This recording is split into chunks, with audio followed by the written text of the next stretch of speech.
Chapter 18, Synthetic and Biological Polymers. A polymer is a large molecule made through the linking of monomers.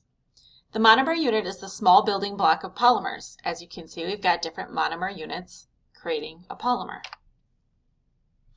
Ethylene is an example where there's 13 billion tons produced annually by the United States.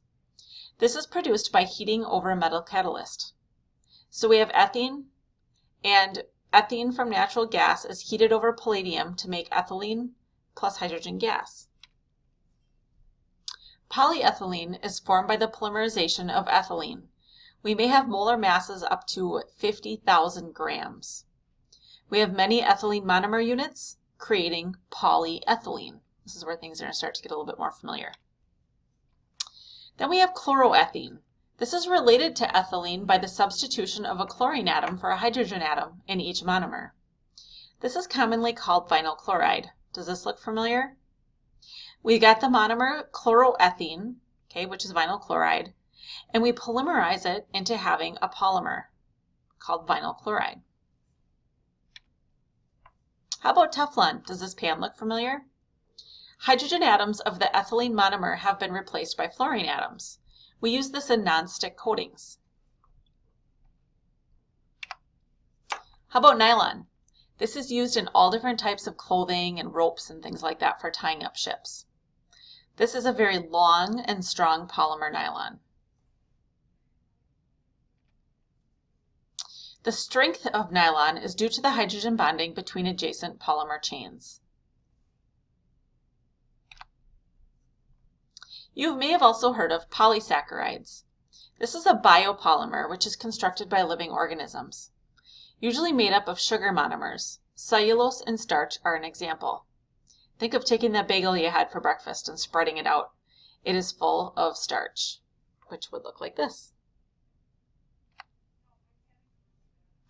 Carbohydrates are something that we've all known to love.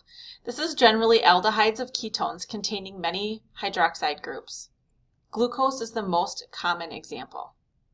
There's many OH groups with an aldehyde functional group on the end. This is glucose, a simple sugar, C6H12O6. We have different types of sugars. We have monosaccharides, which contain only one sugar ring, and disaccharides that contain two sugar rings. Sucrose is an example. We also have glucose and fructose. Sucrose is table sugar, which is a disaccharide. There's also cellulose. Cellulose makes up cell walls in plants. It exhibits very strong hydrogen bonding, as you can see by the many bonds shown here, the dashed lines. Next we have a protein. This is a biopolymer used in both structure and function of living things. Our skin, hair, and muscles are all examples of this. They can also act as enzymes, carry oxygen in the blood, and fight disease. Polymer monomers are known as amino acids in this circumstance. Amino acids contain two functional groups, an amine group and a carboxylic acid group. The simplest amino acid is glycine. We've got the amino functional group on the left with the carboxylic acid functional group on the right. Humans need about 20 different amino acids. These are either consumed through food or we produce them in the body. When we refer to essential amino acids, these are the 10 amino acids that the body cannot synthesize. We must eat these through food. Here's the examples of the amino acids that humans use to build proteins.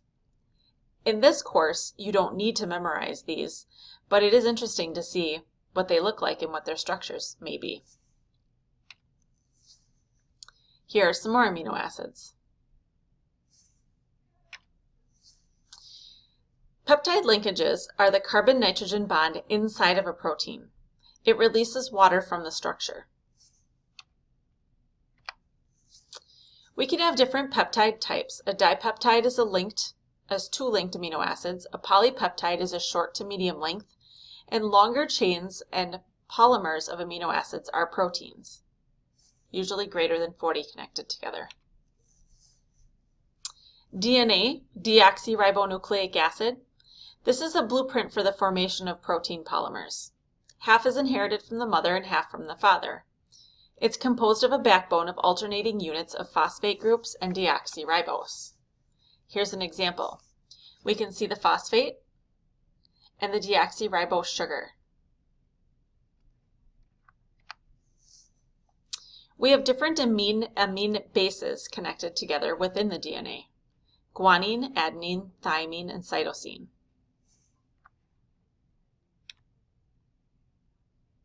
Here's the backbone and those amino acids bases together. These come together and form a double helix. This is the winding structure formed by the DNA. It's composed of 2 single strands of DNA.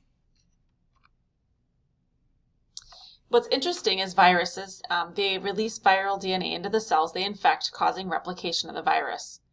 Usually this will destroy the cells that have been affected in the process. If you think of something like HIV patients have the virus infect their T4 helper cells. Once they go into the T4 helper cells, it replicates and has a viral burst, releasing more HIV into the system. So not only are you being exposed to more HIV because of that replication, it's also destroying the cells that help your immune system, your T helper cells. And that concludes our biological polymers.